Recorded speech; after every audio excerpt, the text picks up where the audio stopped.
So I was just looking at a friend's Facebook page, and he posted an article about vaccines for COVID, and how even people of the medical fraternity are saying, look, we need to be very careful here. There could be long, unforeseen consequences of rushing through a vaccine. Great, fair argument.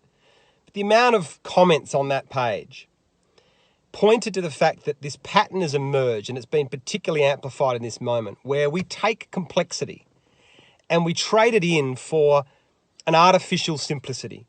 And it is doing us so much damage in this moment. So if we think about COVID, all the variables there, it's a virus that hasn't appeared in humans before. You can be asymptomatic but still spread it.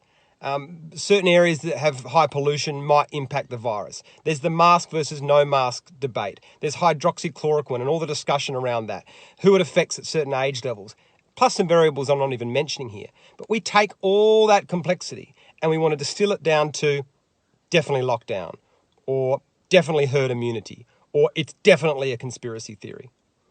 I think Socrates said something like, true wisdom is knowing how little we know. But we don't just do it in this moment. I think we're doing it in other areas of our life too. I think about making a purchase online, for example. All the complexity that goes into making a sand shoe, for example, sourcing the rubber, sourcing the leather, sourcing to make the laces. Then there's the labour costs, how those people were treated. Then there's the emissions and the fossil fuels burnt to get it to your front door. Then there's the wrapping and the packaging when you open it. All that complexity is distilled down to a little button, boink, that you push on Amazon that says click to purchase. But the tragedy of this moment is that we're also doing that to us, to ourselves as human beings. We are distilling the complexity of who we are down to these simple, a sentence on Facebook or a profile picture. We are complicated. We are full of nuance. We can hold a variety of opinions at the same time. But at the moment, these tools online don't allow that. If you make a comment on someone's page that doesn't align exactly with their view, there's no room for discussion or nuance. You often get vilified, sent away, get off the page. It's ridiculous. We are not the enemy. We have a lot in common. In fact, I'd say the majority of us are altruistic people. But we are being governed by largely some psychopaths and sociopaths that are setting the rules of the game.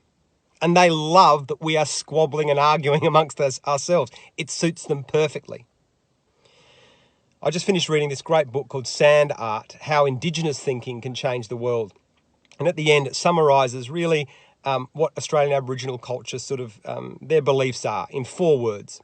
Respect, connect, reflect, then direct and take action. We're doing the other way around. We are taking direct action, barging straight in there, then dealing with the consequences afterwards. So perhaps in this moment, I'm certainly going to try and practice this. Find some wisdom, embrace the wisdom, and surrender to the complexity.